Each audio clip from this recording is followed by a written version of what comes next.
School service commission. আর কত মিথ্যাচার করবেন মমতা বন্দ্যোপাধ্যায়, আর কত মিথ্যাচার করবে রাজ্য সরকার, শিক্ষা দপ্তর, ব্রাত্য বসু। যে বাংলার শিক্ষা দীক্ষা সংস্কৃতি নিয়ে একটা সময় আমরা গর্ব অনুভব করতাম, যে বাংলার শিক্ষাবিদদেরকে আমরা মাথায় তুলে রাখতাম, যে বাংলার শিক্ষাবিদ, বাংলার একাডেমিশিয়া গোটা পৃথিবী জুড়ে একটা সময় সমাদৃত হতো, সেখানে হাঁস মুরগি বিক্রির মতো সরকারি চাকরি বিক্রি হয়েছিল। কালীঘাটের কাকুদের মতো দালালদের মাথায় বসিয়ে রেখে দিয়েছিলেন মমতা বন্দ্যোপাধ্যায়ের নেতা মন্ত্রীরা টাকা তোলার জন্য। পাশাপাশি চাকরি প্রার্থীদের সব তথ্য মুছে ফেলার, ভাবুন, সব তথ্য মুছে ফেলার নির্দেশ দিতেন এই কালীঘাটের কাকু। এটা ইনভেস্টিগেশনে বেরিয়ে আসছে। এই যে যোগ্য আর অযোগ্যদের পার্থক্য করতে বলছেন না আপনারা, কোথা থেকে পাবেন ওএমআর, কোথা থেকে পাবেন সেই সমস্ত তথ্য, নাম্বার, র্যাঙ্ক, সব তো মিলিয়ে মিশিয়ে একাকার করে দিয়ে তারপর সেটা মুছে ফেলা হয়েছে, সেটা ডিলিট করে দেওয়া হয়েছে। স্কুল সার্ভিস কমিশনের চেয়ারপারসন বলছেন যে আমাদের কাছে কোনো ওএমআর নেই। যদি ওএমআরই না থাকে, কে যোগ্য আর কে অযোগ্য সেটা বের করছেন কি করে, বলছেন কি করে আপনি যোগ্য? ভাই, কি মারাত্মক অপরাধ! কেউ বিচার পাবে না। মাথায় রাখুন, আমরা সবাই বিগত 48 ঘন্টা ধরে কথা বলছি শুধুমাত্র টাকা দিয়ে যারা চাকরি পেয়েছে আর যাদের চাকরি গেছে তাদের নিয়ে। বাংলার মানুষ জানতে চায়, চোয়াল শক্ত করতে চায়, যারা সরকারি অফিসে বসে ঘুষ নিল এবং ঘুষ নিয়ে ব্যাকডোর দিয়ে চাকরি দিল, চাকরি দেওয়ার পরে তার একটা পার্সেন্টেজ চলে গেল নেতা মন্ত্রীদের কাছে, আরেকটা পার্সেন্টেজ চলে গেল কালীঘাটের কাকুদের কাছে। শিক্ষা দপ্তরে বসে এই গোটা যে সিন্ডিকেটটা হলো, যার মাথার উপরে মন্ত্রী আছে, আমলা আছে, সন্ত্রী আছে, এমনকি আরো বড় কেউ থাকতে পারে, তাদের চাকরি যাবে না? এটা হতে পারে? কারোকে ফোন করে সব তথ্য ডিলিটের নির্দেশ দেন সুজয় কৃষ্ণ ভদ্র। ফোন থেকে চাকরি প্রার্থীদের মার্কশিট, অ্যাডমিট কার্ড ডিলিট করতে বলেন। ভাবুন, কোথা থেকে পাবেন আপনি যোগ্যকে আর অযোগ্যকে? তদন্তে উঠে আসে কয়েকজন প্রভাবশালী ব্যক্তির সঙ্গে নিয়মিত যোগাযোগ করতেন সুজয় কৃষ্ণ ভদ্র, এবং এই পন্থা অবলম্বন করেছিলেন ঠিক জবে থেকে কেঁচো খুঁড়তে কেউ উঠে বেরিয়ে পড়ে। আর কেই সুজয় ভদ্র? এত ক্ষমতা পেয়েছিলেন কোথা থেকে এই সুজয় ভদ্র? ধরে নিলাম এই সুজয় ভদ্রই পুরোটা করেছে, কিন্তু কে? এ তো বীরেন্দ্র কৃষ্ণ ভদ্র নয়, এ তো অমিতাভ বচ্চন নয়, এ তো শাহরুখ খান নয়, এ তো মাইকেল জ্যাকসন নয়। কেই সুজয় কৃষ্ণ ভদ্র? মাথার উপরে কার হাত আছে যে এত অডাসিটি পায়? কার নির্দেশে কাজ করছিলেন সুজয় কৃষ্ণ ভদ্র? শিক্ষা দপ্তরে ঢুকতে পেতেন কি করে এই দালালরা? ব্রাত্য বসুকে তো বলতে হবে। মন্ত্রীরা কেউ কিছু জানতো না, সবাই আমি তো কিছু জানি না। হয় নাকি? কিভাবে দায় এড়িয়ে যেতে পারবেন মমতা বন্দ্যোপাধ্যায় নিজে? সবটা তো ক্যাবিনেটের সিদ্ধান্ত নেওয়া, সবটা তো ক্যাবিনেট মন্ত্রীদের লিখিত আকারে বিভিন্ন সময় নোটে প্রকাশিত হয়েছে। উত্তর দিতে হবে। তার কারণ সুজয় কৃষ্ণ ভদ্র মিস্টার ইন্ডিয়া ছিলেন না। সুজয় কৃষ্ণ ভদ্র অশরীরী কোনো আত্মা নয়। সুজয় কৃষ্ণ ভদ্র, তাকে ছোঁয়া যায় না, তাকে দেখা যায় না। জল, বায়ু, বাতাস এরকম তো ছিলেন না সুজয় কৃষ্ণ ভদ্র। সে ঘুরে বেড়াতেন, কেউ কিচ্ছু দেখতে পারলো না, কেউ কিচ্ছু বুঝতে পারলো না। কোনো নেতা, কোনো মন্ত্রী কোনোদিন আঁচ পেলেন না। কোটি কোটি টাকা এভাবে নয় ছয় হয়ে গেল। তার মানে মানতে হবে যে আপনাদের কাছেও ইনফরমেশন ছিল, বা হয়তো টাকা ছিল। বলতে পারবেন? আজ বাংলার মানুষ বলতে পারুক কি না পারুক, একটা জিনিস বলছে, মিলল কাকুর গলা, কাদের এবার বাড়বে জ্বালা। এবার কার কপালে নাচছে দুঃখ, গা ছমছম কি হয় কি হয়, কখনো মজা কখনো ভয়। মজা তো দেখতে পাচ্ছি আমরা সবাই, কিন্তু ভয়টা কার ধরছে আজ, তার জবাব বাংলার মানুষ চায়। প্রথমেই এই প্রতিবেদন দেখে নেব এবং তারপর আসবো মেগা ডিবেটে।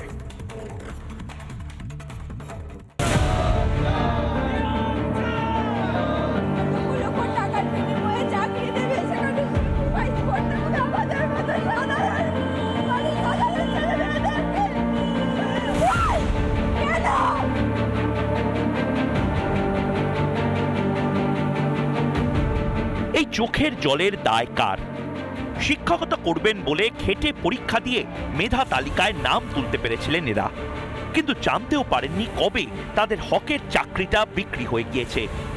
বাজারে আলু পেঁয়াজের মতোই স্কুলের চাকরি বিক্রি হয়েছে তৃণমূল কংগ্রেসের আমলে। প্রথম যেদিন কুন্তল ঘোষের মুখে কালীঘাটের কাকুর নাম উঠে আসে সবাই একটু অবাকই হয়েছিল, কিন্তু এই সুজয় কৃষ্ণ ভদ্র ওরফে কালীঘাটের কাকুই যে চাকরি বিক্রির টাকা তোলার অন্যতম কারিগর তা বুঝতে খুব বেশি দিন লাগেনি কেন্দ্রীয় তদন্তকারী সংস্থার। কাকুর কণ্ঠস্বরের নমুনা দিতেও বিস্তর অজুর আপত্তি। কেন, কি এমন আছে সুজয় ভদ্রের গলায়? কালীঘাটের কাকুর কণ্ঠস্বর দেওয়ার প্রমাণ নমুনা দেওয়ার জন্য যেভাবে তাকে আটকানো হয়েছিল, তো সেটা তো পরিষ্কার হয়ে যাচ্ছে এই কণ্ঠস্বর তো লতা মঙ্গেশকরের কণ্ঠস্বরের থেকেও দামি, এত দামি যে কাকুর কণ্ঠস্বর কোনোভাবে যাবে না। কাকু তো মোটামুটি পুরো ভিতরে ঢুকে গেল, এবং আগামী দিনে কাকু মুখ দিয়ে যা যা বেরোবে, কণ্ঠ দিয়ে যা যা বেরোবে, সুরেলা কণ্ঠ দিয়ে, তাদেরও অবস্থা খারাপ হবে, তারাও জেলে যাবে। শাসক দল অবশ্য কাউকেই চেনে না, দুর্নীতি হয়েছে বলে মানে না, চুরি করলে দোষ নেই, ইডি সিবিআই তদন্ত করলেই সব দোষ। এইসব বড় বড় কথা বলে মিডিয়া ট্রায়াল করে তৃণমূলকে ভোটের সময় কালিমালিপ্ত করার প্রচেষ্টা ছাড়া কিছু না। অনেক দিন ধরে তো চলেছে, কটা কেসে তারা সুরাহা করতে পেরেছে, কটা জিনিস প্রমাণ করতে পেরেছে। সুজয় কৃষ্ণ ভদ্র ওরফে কালীঘাটের কাকু একবার বলেছিলেন তার সাহেবকে কেউ ছুতে পারবে না। তাহলে কি এই সাহেবের নির্দেশেই মিডলম্যানের কাজ করতেন সুজয় ভদ্র? হাজার হাজার সরকারি চাকরি মুড়ি মুড়কির মতো বিক্রি হয়েছে, কিছুই জানতে পারলেন না রাজ্যের মন্ত্রীরা। রাজ্যের প্রশাসনিক প্রধান মমতা বন্দ্যোপাধ্যায় এত বড় দুর্নীতির দায় নেবেন না? ইডি সংগৃহীত কণ্ঠস্বরের নমুনার সঙ্গে কাকুর গলা মিলে গিয়েছে। এবার কি রক্তচাপ বাড়ছে কাকুর সাহেবদের? তার জবাব চায় বাংলা, রিপাবলিক বাংলা। মমতা বন্দ্যোপাধ্যায়কে দায় নিতে হবে। কেন এই কথা বারবার বলছি? মমতা বন্দ্যোপাধ্যায় আমাদের রাজ্যের মুখ্যমন্ত্রী, উনি অভিভাবক আমাদের। মমতা বন্দ্যোপাধ্যায়ের ক্যাবিনেটের একজন মন্ত্রী অপাসপা গপা কার সাথে ঘুরছেন সেটা ব্যক্তিগত বিষয়, কিন্তু মমতা বন্দ্যোপাধ্যায়ের ক্যাবিনেটের একজন মন্ত্রী কোটি কোটি টাকা কামাচ্ছেন, সেগুলো খাটের তলায় রাখছেন, এর খাটের তলায় ওর খাটের তলায় রাখছেন, এগুলো মমতা বন্দ্যোপাধ্যায় জানেন না, তাও মানা যায়। কিন্তু মমতা বন্দ্যোপাধ্যায় এত চাকরি চুরি গেল, ব্রাত্য বসু এত চাকরি চুরি গেল, কালীঘাটের কাকুরা ঘুরে ফিরে বেড়ালো শিক্ষামন্ত্রীর মতন, মমতা বন্দ্যোপাধ্যায় জানতেন না? এটা হতে পারে নাকি? আমরা তো এটা বিশ্বাস করছি না। বাংলার মানুষকে বিশ্বাস করছেন? ময়ূককে ইউটিউবে লাইভ স্ট্রিমিং যখন চলছে তখন আপনারা কমেন্ট করে লিখতে পারেন, বা এই মুহূর্তে যারা টেলিভিশনে রয়েছেন তারা টেলিফোন করে আমাকে বলতে পারেন। আমি টেলিফোন লাইন ওপেন করে দিচ্ছি এবং বাংলার মানুষকে আহ্বান জানাচ্ছি, আপনারা কি মনে করেন আসলে মমতা বন্দ্যোপাধ্যায় জানতেন না এই কালীঘাটের কাকুরা ঘুরে ফিরে বেড়াচ্ছে? দুই, কালীঘাটের কাকু এত আস্পর্ধা পায় কি করে? কালীঘাটের কাকু কি মাইকেল জ্যাকসন? কালীঘাটের কাকু কি Picasso, Leonardo da Vinci? Michael Jackson, Leonardo da Vinci, Picasso, Amitabh Bachchan, Shahrukh Khan, Deepak Adhikari, Prosenjit Chatterjee, Rachana ব্যানার্জিও যদি কালীঘাটের কাকু না হন, তাহলে এত আস্পর্ধা, এত অডাসিটি, এত পাওয়ার কোথা থেকে পান? কোথা থেকে পান বলতে হবে তো। যারা এই মুহূর্তে রয়েছে তাদের সাথে আলাপ করিয়ে দিয়ে রয়েছেন জয় মল্লিক বিজেপি মুখপাত্র, ফিরদৌস শামীম আইনজীবী রয়েছেন, অপরদিকে রয়েছেন অনির্বাণ ব্যানার্জি আইনজীবী, অরিত্র দত্তমণিক অভিনেতা রয়েছেন, দীপাঞ্জন চক্রবর্তী প্রাক্তন ইন্টেলিজেন্স কর্তা রয়েছেন। আমি একেবারে সরাসরি অনির্বাণ বাবু আপনার কাছে জানতে চাইছি যে আপনারা এই বারবার যে খোলা জলে মাছ ধরার চেষ্টা করছেন, এই অযোগ্য এবং যোগ্যের পার্থক্যটা আপনারা কি করে করছেন?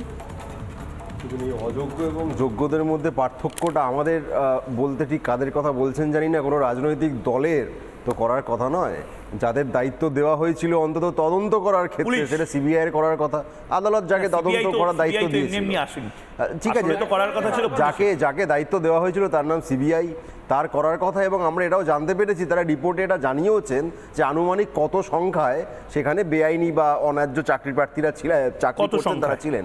আনুমানিক ৫,০০০-এর আশেপাশে সংখ্যাটা। মানে ৫,০০০টা আপনারা কনফিডেন্ট? দাঁড়ান, বলতেন আপনাদের কাছে এই ৫,০০০ জনের ওএমআর শিট আপনারা দিতে পারতেন কোর্টে, আপনারা দেননি।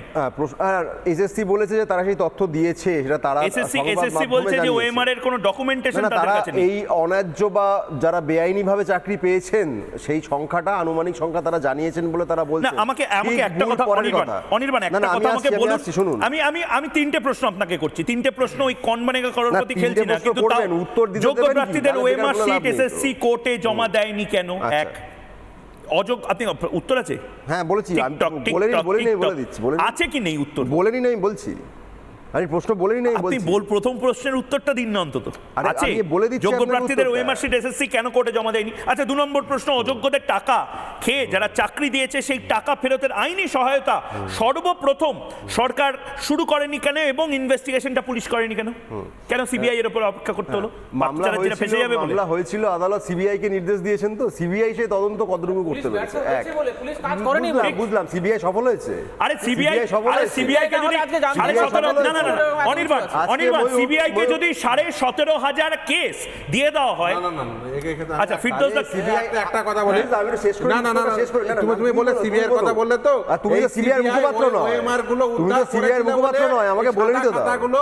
হ্যাঁ, আমাকে বলে নিতে দাও, বলে নিতে দাও। এসএসসি নিজের হার্ড ডিস্ক থেকে ভালো করেছে। ওই ওএমআর ভালো করেছে তো। উড়িয়ে দিয়েছিল, শুধু হ্যাঁ, ফিজিক্যাল CBI কপি উদ্ধার করেছে তো, মেনে ওই নিয়েছে তো। হার্ড ডিস্ক থেকে CBI ওই উদ্ধার তার যে করেছে, মেনে স্ক্যান নিয়েছে তো। ইমেজ গুলো উড়িয়েছিল ঠিক, ঠিক। সিবিআই ওই করেছে তো নাইসার উদ্ধার। ওই পঙ্কজ বনসালের কাছ থেকে উদ্ধার ওই করেছে তো। 3টে হার্ড ডিস্ক উদ্ধার তাহলে করেছিল উত্তর এখানেই পাওয়া গেল। আজকে তাহলে অরিজিনাল উত্তর ওএমআর এখানেই পাওয়া গেল। তাহলে তো উত্তরটা এখানেই পাওয়া গেল যে উদ্ধার হয়েছে, অর্থাৎ সেটা দেখলেই বোঝা যেত, সেটা দেখলেই বোঝা যেত। সবাইকে একটু থামাবো। ফিরদৌস দা অনির্বাণ দা দুজনকেই আমি একটু থামাচ্ছি। আমার একটা আহ্বান আছে, 10 সেকেন্ডের আহ্বান আপনাদের প্রতি। আমি শুধু বলছি যে এখানে যেহেতু আমরা 4 জন রয়েছি এবং বাইরে দীপাঞ্জন দা রয়েছে, এক এক করে প্রত্যেকে বলবো, কেউ কারোর উপর কথা বললে বোঝা যাবে না। আমি প্রথমে আপনি বলে নিন, তারপরে আমি ফিরদৌস দার কাছে যাবো। খুব সহজ উত্তর আমাকে খুব সিম্পল একটা কথা বলুন। নিজেই দিয়ে দিলেন। আমাকে অনির্বাণ দা প্রশ্নটা শুনে নিন। অনির্বাণ দা প্রশ্নটা শুনে নিন। এই কালীঘাটের কাকু, আপনি এত সহজে কালীঘাটের কাকুর মতন এই বিভিন্ন জায়গায় তৃণমূলের অফিসগুলোতে, সরকারি দপ্তরগুলোতে ঢুকতে পারতেন না, পারতাম। আপনার গ্লানি বোধ হয় না? হ্যাঁ, এবার অনির্বাণ বলে দিই, ব্যানার্জি প্রতিদিন টেলিভিশনে আসে, এত নেতা মন্ত্রীদের সাথে পরিচয়, সে ঢুকতে পারে না। কে কালীঘাটের কাকু? তার মাথার উপরে কি আমার আছে? অত সময় নেই, আমার কাজ আছে। প্রশ্নটা হচ্ছে সিবিআই উদ্ধার করেছে ওএমআর শিটের কপি ইত্যাদি, শামীমদা নিজেই বললেন, অর্থাৎ সেটা সিবিআই 2 বছর ধরে চাইলে বাছাই করতে পারতো না, এইটা মনে হয় না কেউ বলতে পারবে না। বেশ। 2, যারা সেটা ডিলিট করেছেন বলে বক্তব্য রয়েছে, নষ্ট করেছেন ইত্যাদি, গ্রেপ্তার করুন, চার্জশিট দিন, কোনো অসুবিধা নেই। তৃতীয়ত, অঙ্কিতা অধিকারী চাকরি যিনি পেয়েছিলেন আদালতের নির্দেশে, তার চাকরি বাতিল হয়, তার জায়গায় যে চাকরি পেয়েছিলেন আদালতের নির্দেশে, আজকে তার চাকরিটাও বাতিল। তাহলে এখানে অন্যায্য কে আর ন্যায্য কে, সেই জায়গাটিকে ঘেঁটে ঘ হয়ে যাচ্ছে না। ঠিক। এবং তৃতীয়ত, 26,000-এর মধ্যে 26,000-ই অন্যায্যভাবে পেয়েছেন, এটা কি আপনারা বলতে চাইছেন? সেটা যদি হয় স্পষ্ট করুন যে সবাই বেআইনি, সেটা কিন্তু কেউ বলছেন না। তাহলে যারা বেআইনি এটা বোঝার পালা। আমি ফিরদৌস শামীমের কাছে যাচ্ছি। ফিরদৌস শামীম, সত্যি বাংলার মানুষের এটা মনে হচ্ছে, আজকে অভিষেক বন্দ্যোপাধ্যায়ও বলছেন যে একজন জাজ যদি পক্ষপাত দুষ্ট হন, আমরা কি সমস্ত জাজদেরকে বলবো যে তাদেরকে সরিয়ে দেওয়া হোক? একজন ডাক্তার যদি কিছু খারাপ কাজ করে, সব ডাক্তারদের একটা হাসপাতাল থেকে সরিয়ে দেওয়া হোক? মানে লজিকটা আনা হচ্ছে যে 5,000 জন তো মাত্র অযোগ্য ছিল, তার জন্য এতজনকে সাফার করানো হচ্ছে কেন? যদি আপনি একটু পরিষ্কার করে বলে দেন। দেখুন, আমি প্রথমে বলি, পরিষ্কার করে বলি, এই যে বলছেন না, আজকে এসএসসি চেয়ারম্যান বলেছেন যে 5,000 জনকে তারা আইডেন্টিফাই করে দিয়েছেন। আপনি এই গোটা জাজমেন্টটা পড়বেন, দেখবেন 240 নম্বর প্যারাগ্রাফে 204 নম্বর পেজে যে এসএসসি যে তথ্য দিয়েছিল না, সেই ট্যাবুলার চার্টটা গোটাটা উঠিয়ে দেওয়া আছে। এবার বলি যে ওই যেখানে ওই সংখ্যাটি বলছেন 5,000 জন, তারপরে মহামান্য বিচারপতি নিজেই জিজ্ঞাসা করেছেন, আচ্ছা এই লিস্ট কি সম্পূর্ণ? এই লিস্ট দেওয়ার পরেই আমরা একটা লিস্ট দিই, সেই লিস্টটা কিসের উপর ভিত্তি করে? এসএসসি এবং বোর্ডের দেওয়া তথ্যের উপর ভিত্তি করে। এই 4টে সিলেকশন প্রসেস মিলিয়ে সর্বমোট ভ্যাকেন্সি কত ছিল? 24,640টি। আর বোর্ড তথ্য দিয়ে বলছে যে তারা 4টে সিলেকশন প্রসেসে কত অ্যাপয়েন্টমেন্ট লেটার ইস্যু করেছে? 25,753টি। অর্থাৎ যতগুলো ভ্যাকেন্সি তার থেকে বেশি অ্যাপয়েন্টমেন্ট লেটার ইস্যু হয়েছিল। সেই তথ্য কি ওই ট্যাবুলার শিটে আছে? নেই। এবার বলি যে শুধুমাত্র ওএমআর ইস্যুতে চাকরি বাতিল হয়েছে তা কিন্তু নয়। OMR issue, after expiry of the panel, non listed candidate, rank jam, ratio violation, reservation policy violation, categorisation সঠিকভাবে না হওয়া, শুধু তাই নয়, যে নিয়োগের যে আইন, সেই আইনটা যদি সম্পূর্ণভাবে না মানেন তাহলে নিয়োগ প্রক্রিয়া বাতিল হয়ে যাওয়া, সেটাই স্বাভাবিক প্রক্রিয়া। তার কারণ সেখানে বিষয় শুধু নয়, না একদমই নয়।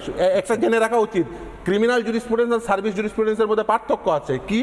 ক্রিমিনাল জুরিসপ্রুডেন্স হচ্ছে যে একজন দোষী ব্যক্তিও যেন, নির্দোষ ব্যক্তিও যেন শাস্তি না পায়, কিন্তু সার্ভিস জুরিসপ্রুডেন্স কি? যদি নিয়োগের যে আইন, সেই আইন মোতাবেক যদি নিয়োগ প্রক্রিয়া না চলে তাহলেও কিন্তু নিয়োগ প্রক্রিয়া বাতিল হয়ে যেতে পারে, এবং ভারতবর্ষে সেই উদাহরণ রয়েছে।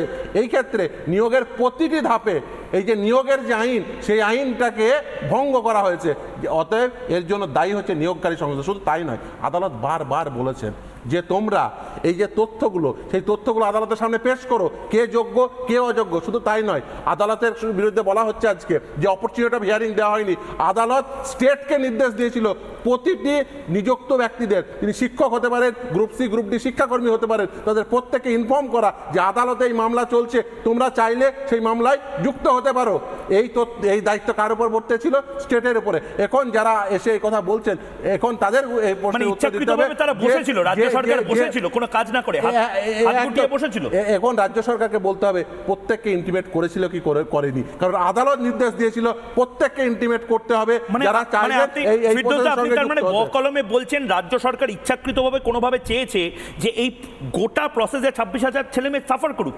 দেখুন, অবভিয়াসলি শুধু তাই নয়, যদি মমতা বন্দ্যোপাধ্যায়ের একটা বক্তব্য এই মানুষগুলো সাফার করার জন্য মূল দায়ী। মমতা ব্যানার্জি সেদিন যদি বলতেন যে আমি অযোগ্য চাকরি প্রাপকদের পাশে নেই, মমতা ব্যানার্জি কী বলেছিলেন?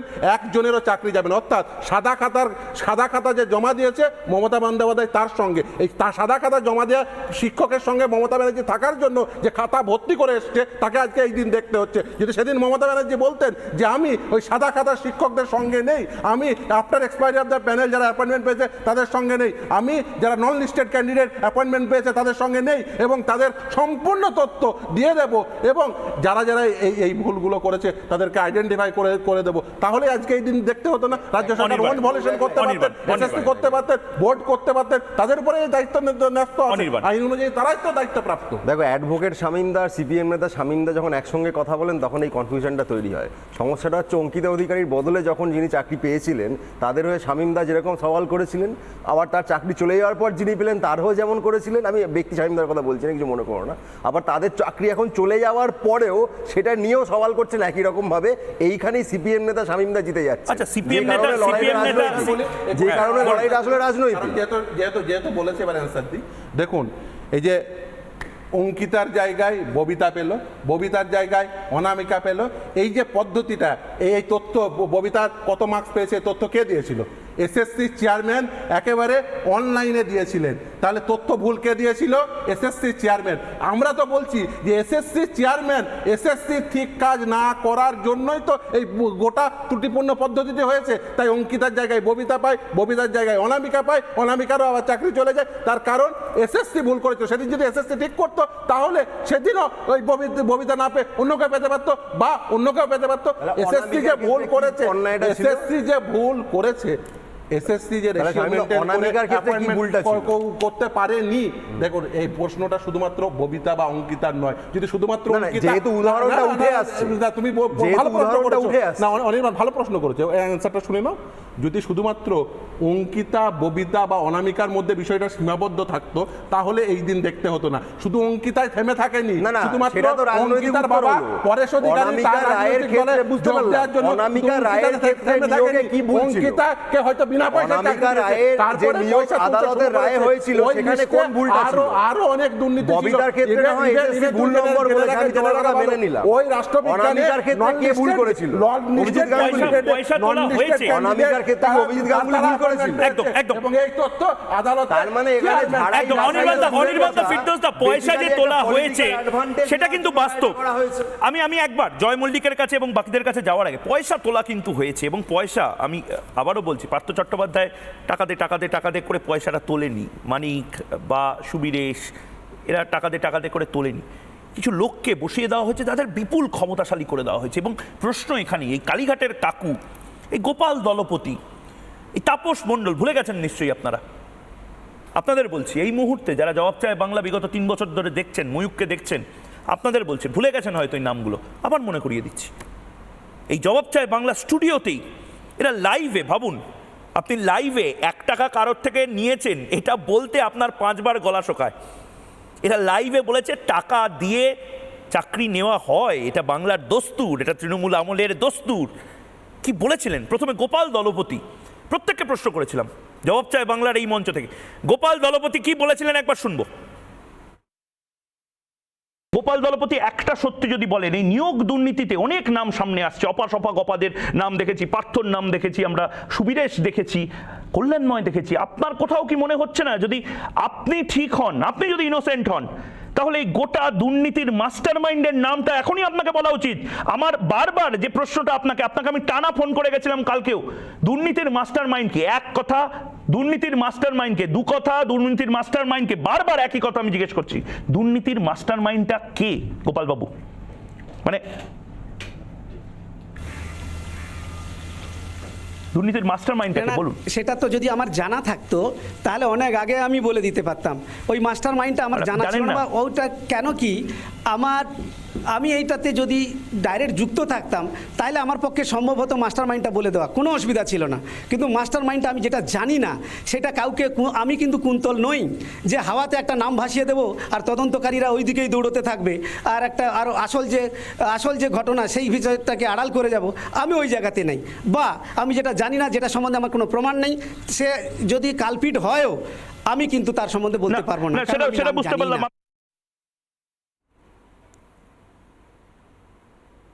গোপাল দলপতি, তারপরে নিশ্চয়ই আপনার মনে থাকবে তাপস মণ্ডল, লাইভ টেলিভিশনে পুরো রেড কার্ড, প্রধানমন্ত্রী পরবর্তীকালে বলেছিলেন না, রেড কার্ড রেস্তোরাঁয় যাওয়ার রেড কার্ডের মতন চাকরি রেড কার্ড এখানে তৈরি হয়েছিল। সে রেড কার্ড পুরো ওপেন বলে দিয়েছিলেন কত টাকা কোন চাকরিতে লাগে, কোনো ডিসকাউন্ট নেই, কোনো চেকে পেমেন্ট নেই, একদম ক্যাশে দিতে হয়। শুনে নিন, এই বাংলার আরেকবার মনে করাচ্ছে, শুনুন তাপস মণ্ডল। তাপসবাবু, নিয়োগ দুর্নীতি, এই নিয়োগ দুর্নীতির মাথাটা কে? বাংলার মানুষ তো জানতে চাইছে এটা কোথায় গিয়ে শেষ হবে, কোন তলে শেষ হচ্ছে হবে, কোথায় গিয়ে শেষটা হবে সেটা আমি বলতে পারবো, সেটা আমি বলতে পারবো না। এই ছেলে মেয়েগুলোর যে এতগুলো টাকা, এক একটা চাকরির জন্য কত টাকা করে নেওয়া হতো? যেহেতু হয়তো 5 থেকে 6 লক্ষ টাকা এক একটা চাকরির জন্য। আর এটা নিত কবি, এটার কি কোনো ভাগ থাকতো? মানে 5-6 লাখ টাকার মধ্যে 75%, 25%র কোনো হিসেব থাকতো? না না, এগুলো আমি জানি না। ও আমাকে বলেছিল 6 লাখ টাকা করে লাগবে 1 লাখ টাকা পাস করানোর জন্য, আর 5 লাখ টাকা চাকরি পেলে তো 6 লাখ টাকা। মানে 6 লাখ টাকা, এটা আর কি মানিক ভট্টের, মানে পাঁচটা কার কি ভাগ আছে আমি জানবো কি করে? আজকে একটা চাকরি পেতে চাই, আমার কাছে 6 লাখ টাকা আছে, এই 6 লাখ টাকাটা আমি ক্যাশে আপনাকে দেব, এবার এটা কি করে হতো, মানে এই প্রসেসটা কি করে হতো একটু যদি বলেন। হ্যাঁ, প্রসেসটা কি? আমি বলতাম ওর কাছে টাকাটা দাও, কাজ হয়ে যাবে। হিসেবটা কিরকম ভাবে হতো? প্রথমে 1 লাখ টাকা নিত, কারো 1 লাখ চাকরি টাকা হলে প্রথমে। সেটা 5 লাখ টাকা। 1 লাখ টাকা হচ্ছে পাস করিয়ে দেওয়ার জন্য, মানে আমি ফেল করেছি, ময়ূক ফেল করেছে, তাকে পাস করার জন্য 1 লাখ টাকা, মানে সেটা প্রথমেই একদম কোনো, ওটার কোনো ডিসকাউন্ট ছিল না, প্রথমেই 1 লাখ টাকা দেওয়া হতো অনুরোধ করে। ডিসকাউন্ট আমি সরাসরি পাঠিয়ে দিতাম, ভাই তোমার কাজ, আমি সরাসরি পাঠিয়ে দিতাম ওর কাছে যাও, ওর কাছে গেলে তোমাদের সমস্যার সমাধান হতে পারে। সরাসরি পাঠানো আমার কোনো ভূমিকা ছিল না। যোগ্য অযোগ্য বাঁচার কথা বলা হচ্ছে। এরপর সুজয় কৃষ্ণ ভদ্রকেও জিজ্ঞেস করেছে, আমি বলছি না বারবার, এই টাকা পয়সা নেওয়া হতো, এটা প্রমাণিত, কিন্তু মাথাটাকে এই সুজয় কৃষ্ণ ভদ্রের এই নিয়োগ দুর্নীতির মাথা, এই তাপস মণ্ডলের ওপরে মাথা, কুন্তলের মাথা কে? সুজয় ভদ্রকে জবাব চায় বাংলাতে একেবারে লাইভ টেলিফোন করেছিলাম, দেখি কি বলেন উনি। সুজয় বাবু আপনি শুনতে পাচ্ছেন? হ্যাঁ সুজয় বাবু, আমি রিপাবলিক বাংলা থেকে ময়ূক বলছি, এই মুহূর্তে জবাব চায় বাংলা চলছে। বলুন। বলছি সুজয় বাবু, আমার শুধু প্রশ্ন নয়, বাংলার মানুষেরও প্রশ্ন, এই নিয়োগ দুর্নীতির মাস্টার মাইন্ডটাকে। এটা কি ধরনের প্রশ্ন করছেন আপনি, আমি বুঝতে পারছি না। না, আমি বলতে চাইছি যে কি আমি জানি, আপনি আমাকে জিজ্ঞেস করছেন এরকম প্রশ্ন করছেন। আপনি তো অনেকগুলো নাম বলছিলেন। আমি কারোর নাম বলি, কার নাম বলেছি? আপনি বড় বড় নেতাদেরকে চেনেন না? আরে কে চেনে না পশ্চিমবঙ্গের সেই লোকটাকে বলুন তো, যেহেতু লেখাপড়া জানে, টিভি দেখে, খবর কাগজ চেনে, কোন নেতাদের কে চেনে না? সুজয় বাবু, আপনি বারবার আপনার প্রতিক্রিয়া বদল করছেন কেন? কি কোনো টেনশন হচ্ছে? আমার প্রতিক্রিয়া বদল করছি, আমার ইচ্ছা হচ্ছে করছি, আমি বারবার এক কথা বলতে পারব। জয় মল্লিক, সুজয় ভদ্রের যে তখন টেনশন হচ্ছিল সেটা উনি চাপার চেষ্টা করছিলেন, পরবর্তীকালে আমরা বুঝতে পারি যে টেনশন হচ্ছিল।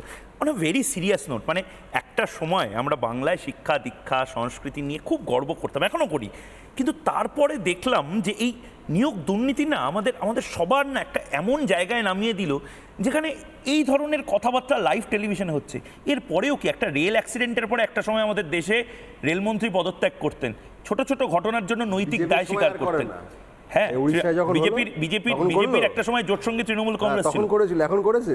আজ মমতা বন্দ্যোপাধ্যায় বা ব্রাত্য বসুদের বেসিক নৈতিক দায় স্বীকারও পর্যন্ত করতে ইচ্ছা করে না। এই ঔদ্ধত্য কখন আসে? যখন মাথার উপরে একটা আলটিমেট পাওয়ার কাজ করে যে কিছু করি, যাই করি, আমাকে সে বাঁচিয়ে নেবে। তাহলে সেই আলটিমেট পাওয়ারটা পশ্চিমবঙ্গে কে? যার কথায় নাকি একটা পাতা নড়ে না। তাহলে সেই মুখ্যমন্ত্রী বলছে আমি কিছু জানতাম না, এটা হচ্ছে সর্বৈব মিথ্যে কথা। প্রথম পয়েন্ট এটা। দুটো পার্ট আছে। এক হচ্ছে যেটা হচ্ছে অ্যাডমিনিস্ট্রেটিভ, যে এসএসসিতে কি হচ্ছিল, কিভাবে হচ্ছিল, এবং পুরো ক্যাবিনেট বসে যে ডিসিশন নিয়েছে তার থ্রু দিয়ে এরকম একটা নিয়োগ প্রক্রিয়া হলো, সেটা নাকি উনি জানেন না। এটা হচ্ছে প্রথম মিথ্যে। দ্বিতীয়, যে টাকা নেওয়ার যে প্রক্রিয়াটা, সেটা খুব স্বাভাবিকভাবে ময়ূকদা বুঝতে হবে যে এটা কিন্তু একজন ব্যক্তি উপরে বসে এতগুলো হাজার হাজার লক্ষ লক্ষ মানুষের কাছ থেকে টাকা নেওয়া সম্ভব নয়। তার মানে এর একটা চেন তৈরি করতে হবে। এই চেনটাকে যদি ইমপ্লিমেন্ট করতে হয়, তার একটা সুন্দর স্ট্রাকচার, মানে বিশ্বস্ত লোককে দিতে হবে। তার মানে আমাদের সামনে কি আসলো? এই কাকু, এই সুজয় কৃষ্ণ ভদ্রকে যখন বারবার জিজ্ঞেস করা হতো, আপনাদের টেলিভিশনের ক্যামেরা যখন সামনে ছিল, তখন উনি বারবার একটা কথা বলতেন, সেই ভিডিওটা আমার মনে পড়ছে, যে আমার বসকে কেউ ছুঁতে পারবে না। প্রশ্ন হচ্ছে এই বসটা কে? প্রশ্ন হচ্ছে এই বসটাকে, এবং সেই বস সে এতটাই পাওয়ারফুল যে তাকে কেউ ছুঁতে পারবে না। আজকে আমরা কিন্তু সবার কাছে পরিষ্কার। প্রথম বলি, এই ওয়ার্ক, এই যে ফ্লো অফ ক্যাশ, প্রথম এই টাকাটা এই চাকরি প্রার্থীদের কাছ থেকে নিয়ে ছোট ছোট কাউন্সিলর এমএলএ থ্রু দিয়ে চলে আসতো কোথায়, সেটা আমরা জানতে পারলাম। আপনাদেরই ক্যামেরা দেখিয়েছে। বড় বড় নেতা মন্ত্রীরা যারা আজকে জেলে, তাদের খাটের তলায়, তাদের বান্ধবীদের খাটের তলায় পাওয়া গেল। বাট সবথেকে ইম্পর্টেন্ট প্রশ্ন হচ্ছে যে এই টাকাগুলো কোথায় ব্যবহার হতো? আলটিমেটলি এরপরে কি হতো? এইটা নির্বাচনে ব্যবহার হতো, এবং এই নির্বাচনে কিভাবে ব্যবহার হবে সেটা তৃণমূল সুপ্রিমো এবং তার বাড়ির আরেকজন যুবরাজ সেই কিন্তু ডিসিশন দিত, সেই ডিসাইড করে দিত। এবার আগামী এই ফোন কলের যে রেকর্ড, এইটা যখন আস্তে আস্তে সামনে আসবে, সেটা সর্বৈব পরিষ্কার হয়ে যাবে। আজকে ধ্বংসটা কি হলো বলুন তো?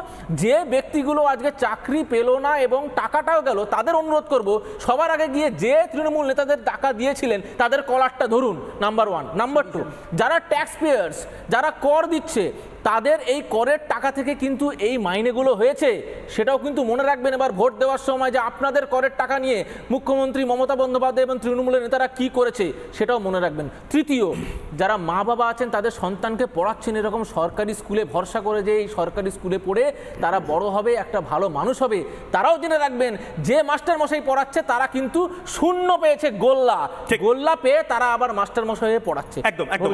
আমি বাকিদের কাছে যাব, কিন্তু তার আগে এই মুহূর্তে দর্শক যারা রয়েছেন, দর্শক যারা আমাকে আজ ময়ূক বানিয়েছেন বা জবাব চায় বাংলাকে 1 নম্বর ডিবেট শো বানিয়েছেন, তাদের কাছে আমি ফিরে যেতে চাই। দেবাশিস রায়চৌধুরী এই মুহূর্তে ইউটিউবে লিখছেন, চাকরি বিক্রির মেলা বসিয়ে চাকরি বিক্রি যারা করেছেন তাদের পেছনের ইতিহাস খুঁজলে বোঝা যাবে এরা সব রাজ্যের রত্ন। খুঁজে দেখুন, এদের প্রত্যেকের একটা করে প্রাইভেট কলেজের মালিক। এটা ইউটিউবে লিখছেন। এই মুহূর্তে টেলিফোন লাইনে কেউ পিসিআর বলছে একজন রেডি রয়েছেন, কিন্তু মেদিনীপুর থেকে উনি বলছেন ওনার নাম প্রকাশে উনি অনিচ্ছুক। যিনি বলছেন এই মুহূর্তে, আপনি বলুন। আমি ময়ূক শুনছি আপনার কথা। হ্যাঁ বলছি, আমি শুনতে পাচ্ছি। আপনি শুনতে পাচ্ছেন তো? হ্যাঁ বলুন আপনার বার্তাটা। হ্যাঁ, আমি বলছি যে এই যে মানে এসএসসি ঘোটালা, যেটা এই এসএসসি ঘোটালাটা যে তৈরি হয়েছে, এটা বামফ্রন্টের আমলে তো এসএসসি শুরু হয়েছিল। বামফ্রন্টের আমলে এসএসসি শুরু হওয়ার পরে ওরা যে 5টা জোন তৈরি করে দিয়েছিল কাজের সুবিধার্থে, যাতে না জটিলতা হয়। এরা সরকারে আসার পরেই সেই 5টা জোনকে ওরা তুলে নিল কেন? তুলে নিয়ে এক জায়গায় উঠে নিয়ে গেল কেন? উদ্দেশ্যটা কি ছিল? ঘোটালা তৈরি করার জন্য? আজকে যে ভদ্রলোকরা ওখানে তৃণমূলপন্থী লোকেরা বলছেন, ওনাদেরকে এটাই প্রশ্ন আমার, যে এটাকে তুলে নিয়ে যে এক জায়গায় ঘোটালা করার জন্য কি তুলে নিয়ে গেছিল? কাজের বিভাজন তো হতো। এক জায়গায় একটা রাস তৈরি করে দেওয়ার পরে এইসব জটিলতা তৈরি করেছে। আর ওইখানে বসে বসে জলজান্ত মিথ্যে কথাগুলো বলছে, আর আমাদেরকে বসে বসে শুনতে হবে। একদম একদম আপনার মূল্যবান বক্তব্যের জন্য ধন্যবাদ। প্রত্যেকটি বক্তব্য আমি নেব, কিন্তু দীপাঞ্জন চক্রবর্তী এবং অরিত্রর কাছে যাব। দীপাঞ্জন বাবু, আপনার কাছে যাওয়ার আগে বিরোধী দলনেতা শুভেন্দু অধিকারী, যিনি বারবার লিপস অ্যান্ড মাউন্স নিয়ে রাজনীতি করেছেন, বারবার কালীঘাটের কাকু নিয়ে রাজনীতি করেছেন, বারবার বিভিন্ন সময় ব্যানার্জি পরিবারের সদস্যদের নিয়ে রাজনীতি করেছেন, একবার শুনি তিনি কালীঘাটের কাকু নিয়ে আজ কি বলছেন। কাকুর কণ্ঠস্বর মিলে গেছে, ইডি রিপোর্ট করেছে। কাকুর কণ্ঠস্বর মিলে গেছে মানে এবারে ভাইপোর প্রেসার বেড়ে গেল। এখনই মাপলে দেখবেন 180-র উপরে প্রেসার রান করছে। কি বলছিল?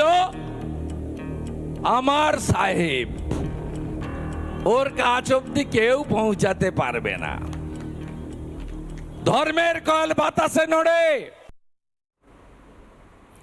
দীপাঞ্জন বাবু, কোনো হিন্ট পাচ্ছেন যে কালীঘাটের কাকুর এই ভয়েস স্যাম্পল ম্যাচ হয়ে গেলে আসলে কার কার বিপদ? কোনো হিন্ট পাচ্ছেন যে আসলে কে কে এবার সত্যি একটা নার্ভাস টেনশন, একটা প্রেশার বেড়ে যাওয়ার মতন সিচুয়েশন, গা ছমছম কি হয়, কখনো মজা কখনো বা ভয়, একটা হরর ফিকশনের মতন একটা জায়গায় নিয়ে যাবে নিজেদেরকে? বোঝাই যাচ্ছে যদি দেখো, একটা ওই উচ্চিংড়ে ফচকে ছোড়া বলি না, ওই জালি MBA ডিগ্রি, যে আজকে যখন বিপদে পড়ে গিয়ে এখন সোজাসুজি জুডিশিয়ারিকে আক্রমণ শুরু করেছে। এই যে বলেছে, একটা কমেন্ট শুনছিলাম যে একজন বিচারপতি খারাপ হলে কি পুরো বিচারপতিরাই খারাপ? আমি তো উল্টো বলতে পারি, একটা পিসি, একটা ভাইপো, একটা কাকু যদি চোর, যদি কেন চোর, তাহলে কি বাংলা অভিধান থেকে এই তিনটে সম্পর্কই উড়িয়ে দিতে হবে যে ভারত বাংলার সব কাকু পিসি ভাইপো চোর? তা নয়, specific. Coming back to your point, দেখো ভয়টা বোঝা যাচ্ছে, কারণ এখন এরা ওই মানসিক সন্তুলন যেটাকে বলে ব্যালেন্স, সেটা হারিয়ে ফেলেছে। কারণ যেটাকে শুনতে পাচ্ছি সে তো এখনই বলা মুশকিল, তবে 12ই জুনে অনেক কিছু বেরোবে, যে শুধু এই সুজয় কৃষ্ণ ভদ্র নয়, শোনা যাচ্ছে নাকি আরো অতি উচ্চ প্রভাবশালীর ভয়েসও পাওয়া গেছে। বাট ওয়ান সাইডে যার ভয়েস পাওয়া গেছে তাকেও কিন্তু ওই ঘাট ধরে নিয়ে আসা হবে, যেমন এই সুজয় ভদ্রকে নিয়ে গিয়ে ভয়েস স্যাম্পল টেস্ট করা হয়েছিল। তোমার মনে আছে যখন আমি বারবার এই বাঘের কথা বলতাম, দণ্ডি কাটা, বৃত্ত ছোটে আসা, তখন অনেক সবজান্তা হাসতো। এখন কিন্তু আমরা মুচকি হাসছি, আমরা 12ই জুনের পরে অট্টহাসি হাসবো, কারণ 12ই জুন এর পরবর্তী শুনানি। পরিষ্কার হয়ে গেছে এখন শুধু সময়ের অপেক্ষা। আমি আগেও বলেছি, ইডির কাছে, সিবিআইয়ের কাছে যা তথ্য রয়েছে, বিচার ব্যবস্থার কাছে সে তথ্য সাবমিট করা হয়েছে। যেহেতু সাধারণ নির্বাচন চলছে, আইন শৃঙ্খলা এবং অন্যান্য পরিস্থিতি বিচার করে একটু গোসলো চলছে, কিন্তু যা অবস্থা, শুধু তুমি এই শিক্ষা ছেড়ে দাও, প্রাথমিকের কেলেঙ্কারি বাকি আছে। খাদ্য, পুর, কয়লা, রেশন, কোথায় কোথায় যাবে তুমি? সো একটা ভয়েস স্যাম্পল টেস্ট হয়ে যাওয়া বাকি আছে, যেটা হয়ে যাবে আশা করি 12ই জুনের পরে। তারপর দেখবে এদের কি অবস্থা হয়, এবং সেটা এরা তোমার আমার থেকে খুব ভালো করে জানে। আমি বারবার বলেছি যে অ্যাকচুয়াল যে পরিস্থিতি 3 জন জানে, বিচার ব্যবস্থা, ইডি, সিবিআই, তাদের আইনজীবীরা, আর এই চোর দুটো, এরা জানে এদের জোচ্চুরি শেষ, আর এদের আয়ু 12ই জুন অবধি, তারপরে দেখা যাক কি হয়। বেশ বেশ বেশ বেশ দীপাঞ্জন চক্রবর্তী, আপনি থাকুন, আমি অরিত্রর কাছে যাব। অরিত্র, একটা জিনিসের জন্য, মানে এটা আমি জানি না এটা কি করে কমব্যাট করা যায়, মানে এটা আমরা কেউ রাজনৈতিক দলের কর্মী নই, আমরা কেউ নির্বাচনে অংশগ্রহণ করব না, কিন্তু আমরা নাগরিক, আমরা দেখতে পাচ্ছি চোখের সামনে একটি রাজনৈতিক দলের একজন সুপ্রিমো, ভীষণ পপুলার একজন রাজনীতিবিদ মমতা বন্দ্যোপাধ্যায় সিএএ নিয়ে তিনি ফলস ন্যারেটিভ, মিথ্যাচার বারবার করে যাচ্ছেন। তিনি কোর্টের অর্ডার নিয়ে মিথ্যাচার করে যাচ্ছেন। সিএ নিয়ে, হ্যাঁ কোনটা? এই যে বাইরে বের করে দেবে সবাইকে, সবার ধর্ম নাকি হয়ে যাবে, এটা নিয়ে একটা বিশাল বড় জবাব চাই বাংলা করবো। আমি যেদিন করবো সেদিন তুমি হবে হচ্ছে একদম মধ্যমণি, এখানে বসবে, এখানে বসে আমরা দুজন মুখোমুখি বসিবার, বনলতা সেন নয়, অনির্বাণ ব্যানার্জি আর ময়ূক এই সিএ নিয়ে কথা বলবে। কিন্তু এই যে যেরকম ফস করে উঠলে না তুমি অরিত্র, এই যে ফস করে ওঠা এবং মিথ্যাচার করা, এই দুটো অস্ত্র এখন কোর্টকে নিয়ে মিথ্যাচার করে দাও, যোগ্য অযোগ্য আহারে দেখো চাল থেকে কাকড়টা সরিয়ে নিলেই হতো, সিএ তো সব বের করে দেবে, দেখো তোমাদের 100 দিনের কাজের টাকা আটকে দিয়েছে, দেখো তোমাদের এই টাকা আটকে দিয়েছে, দেখো তোমাদেরকে নাগরিক থেকে বেনাগরিক বানিয়ে দেবে ইত্যাদি। মানে আমি বলছি এই ন্যারেটিভটা আমাদের তো ছোটবেলায় পড়িয়েছিল যে সৎ পথে থাকো, মিথ্যাচার করো না। এখন তো দেখছি রাজনীতিবিদরা যে পরিমাণ মিথ্যাচার করছেন, মানে এটাই কি খুব ইজি ওয়ে টু উইন?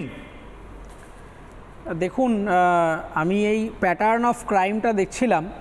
এই প্যাটার্ন অফ ক্রাইমটার মধ্যে একটা ইন্টারেস্টিং অ্যাসপেক্ট আপনি যদি দেখেন, যে সাধারণত যদি পেটি ক্রিমিনাল দলের একটা দুটো লোক সে গুন্ডামি করছে, মাফিয়াগিরি করছে, তাহলে খুব ইজিলি আইডেন্টিফায়েবল হতো যে কে টাকা নিয়েছে, এ পাড়ার ছোকরা দাদাগিরি করেছে। কিন্তু এখানে আপনি যদি দেখেন যে পলিটিক্যালি স্ট্রাকচার্ডভাবে এই ইনস্টিটিউশনাল এই ক্রাইমটা করা হয়েছে, সেজন্যে মানে ধরুন আমরা 5 জন বসে আছি, ওনাকে বলা হয়েছে টাকা নিতে, ফাইনাল অর্ডারটা দিয়েছে তো ওখান থেকে কেউ, অ্যাকচুয়ালি উনি জানেন না ফাইনাল অর্ডারটা কে দিয়েছে। So who is the boss সেটা কেউ জানে না, বা উনি ভাবছেন উনি বলেছে, উনি ভাবছেন ময়ূক বলেছে, ময়ূক ভাবছে আমি বলেছি। এই যে একটা লম্বা নেটওয়ার্ক তৈরি হয়েছে, এটা প্রাতিষ্ঠানিকভাবে পলিটিক্যালি ম্যানেজড না হলে এই ক্রাইম কখনো করা যায় না। দ্যাটস ওয়াই কেউই জানে না যে তার সুপ্রিম বসটাকে। এটা অত্যন্ত মেধাবী একটা ক্রাইম। এবার দ্বিতীয় কথা হচ্ছে যে জাজমেন্ট নিয়ে অনেক রকমের আলোচনা হচ্ছে, যে 5000 জন নাকি এসএসসির পক্ষ থেকে বলা হয়েছিল, আইনজীবীরা রয়েছেন, আমি সের মধ্যে ঢুকছি না, কিন্তু আমার বক্তব্য হচ্ছে যে যদি আমি ধরেই নিই যে হ্যাঁ বিচার ব্যবস্থার মধ্যে খানিকটা ত্রুটি রয়েছে এবং 5000 জনই ছিলেন আসলে বেআইনি ক্যান্ডিডেট, তাহলে এই 5000 জন বেআইনি ক্যান্ডিডেট মানে 5000 জন যোগ্য ক্যান্ডিডেটকে যে ডিপ্রাইভড হতে হয়েছে, তারা যে 2016 থেকে 2024 অব্দি সাফার করেছেন, তাদের সময়ের দাম, জীবনের দাম কি অনারেবল চিফ মিনিস্টার দেবেন? এই 5000 জনও যদি হয়ে থাকে, আমি ধরে নিলাম যে সুপ্রিম কোর্টের রিভিউ পিটিশন ফাইল হলো, মহামান্য সুপ্রিম কোর্ট সেই রায়কে ওভারটার্ন করে দিল, আমার সেই নিয়ে কোনো আপত্তি নেই। আপত্তি হচ্ছে 5000 জন যদি হয়ে থাকে, এই তথ্য যদি সত্যি হয়ে থাকে, তাহলে 5000 জনের দায়বদ্ধতা কার? পশ্চিমবঙ্গ সরকারের, চিফ মিনিস্টারের, এসএসসি বোর্ডের। এই 5000 মানুষ যারা 2016 থেকে আজকে চাকরি করতে পারতেন, তাদেরকে এই কম্পেনসেট করা, তাদেরকে তাদের সময়ের দাম দেওয়া, তাদেরকে তাদের মায়না সুদসহ ফেরত দেওয়া, এই ক্ষতিপূরণটা কি অনারেবল চিফ মিনিস্টার দেবেন?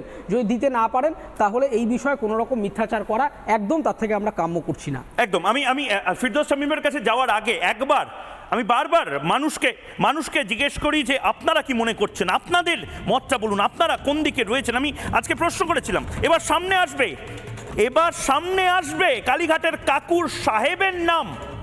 কে সাহেব, কে বস, কে মালিক, এই যে মাঝে মধ্যে বলতেন না, দেখেনি এই মুহূর্তে ফেসবুকে 97% মানুষ বলছেন এবার সামনে আসবে। খেল খতম, পয়সা হজম না হলেও পয়সা রিকভার করার সময় এবার। ইউটিউবে এই মুহূর্তে যারা ইউটিউবে ময়ূককে দেখছেন, জবাব চায় বাংলা যারা ইউটিউবে দেখছেন, যারা বাড়িতে টিভিতে দেখতে পাচ্ছেন না, 94% মানুষ এই মুহূর্তে রাস্তাঘাটে, বাসে, ট্রামে যেতে যেতে, ইউটিউব দেখতে দেখতে বলছেন এবার সামনে আসবে কালীঘাটের কাকুর বসের নাম। 6% মানুষ বলছেন না, আসবে না। কি কারণে আসবে না কেউ জানে না, অনেকে অনেক কথা বলবেন।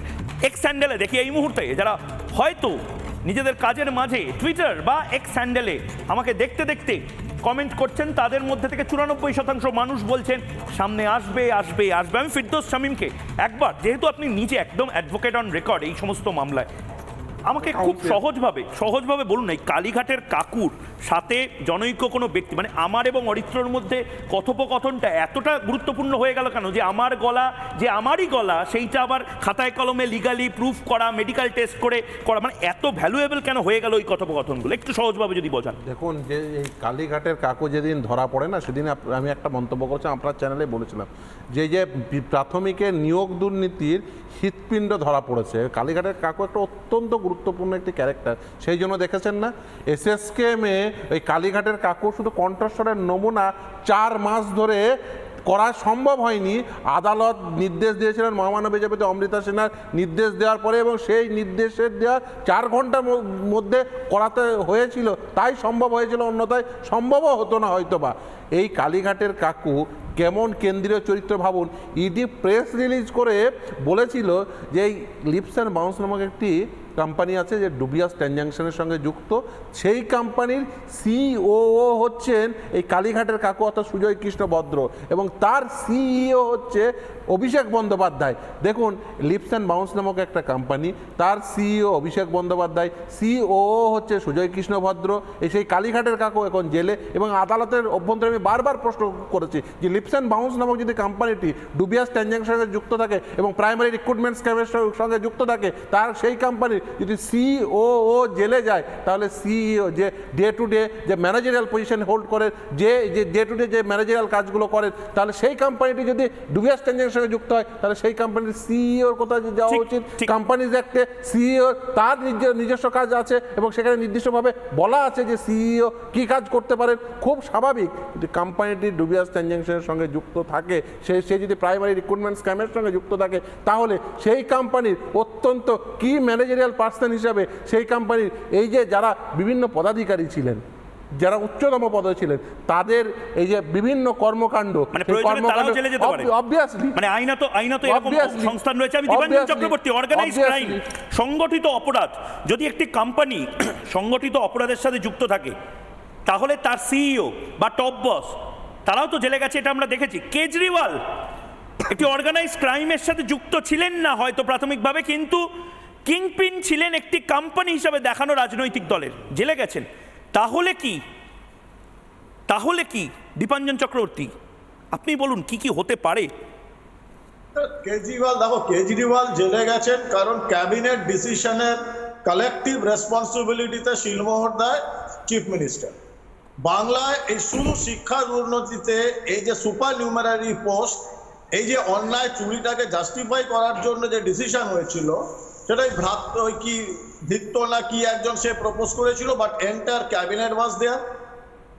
মিনিটস অফ দ্য মিটিং এ সবার সাইন হয়, চিফ সেক্রেটারির সাইন হয়। এখানে ফাইন্যান্স মিনিস্টার, তাকেও আসতে হবে, কারণ ওই বাজেটটা যেন সে সবাই জেলে যাবে। একদম আমার সময় শেষ। অনির্বাণ, কেজরিওয়ালের উদাহরণ আসছে তো, সেখানে যাকে দিয়ে বলছি তার মানে হচ্ছে 4ই জুনের পর তোমাদের সুর পাল্টা দেবে, এটাই আমাদের সুর। বিষয়টা হচ্ছে যে কেজরিওয়ালের মামলায় কণ্ঠস্বর চলে আসবে না তো? না, অমিত শাহের কণ্ঠস্বর আসছে তো, সেটা আসবে না, সেটাই বলছি। কেজরিওয়ালের ক্ষেত্রে যাকে দিয়ে গ্রেপ্তার শুরু হয়েছিল সে অরবিন্দ ফার্মার মালিক, 55 কোটি টাকা বিজেপিকে দেওয়ার পর অ্যাপ্রুভাল, মানে ইলেকট্রাল বন্ডে চলে গেল। অনির্বাণের এই কন্টিনিউটিটা, অরিত্র তুমি সিনেমার জগতের লোক, এই কন্টিনিউটিটা অভূতপূর্ব লাগে। এটার জন্য হাততালি দিয়ে আমাকে, যেহেতু সময় শেষ, আমি আচ্ছা একদম ছোট 10 সেকেন্ডে নিজের একটা ওয়ান লাইনার বলি যে সুপার নিউমেরিক পোস্টের সঙ্গে যারা যুক্ত ছিল ক্রিয়েশনের সঙ্গে, বিচারপতি রায় দিয়ে বলেছেন তাদের সঙ্গে সংশ্লিষ্ট প্রতিটি ব্যক্তিকে চাইলে সিবিআই কাস্টডিতে নিয়ে ইন্টারোগেশন করতে পারে। এবং সুপার নিউমেরিক পোস্ট তৈরি করার সময় এই যে গোটা রাজ্য জুড়ে ইলিগালিটি হয়েছে, সেটার কগনিজেন্স নেওয়ার পরে আমি একেবারে শেষ করছি। আমি আপনাদের প্রত্যেককে আশ্বস্ত করছি, কালকেও ভোর 6টা থেকে, ফিরদৌস দা, ভোর 6টা থেকে কালকে নির্বাচনে আমি, স্বর্ণালী, অনির্বাণ সহ প্রত্যেকে থাকবো। ভোর 6টা থেকে কথা হবে, তর্ক হবে, এবং কালীঘাটের কাকু নিয়েও সকাল সকাল চলে আসবো কি ডাকে সেটা জানাতে। ছোট্ট বিরতির পর ফিরে আসছে আমি মন সঙ্গে।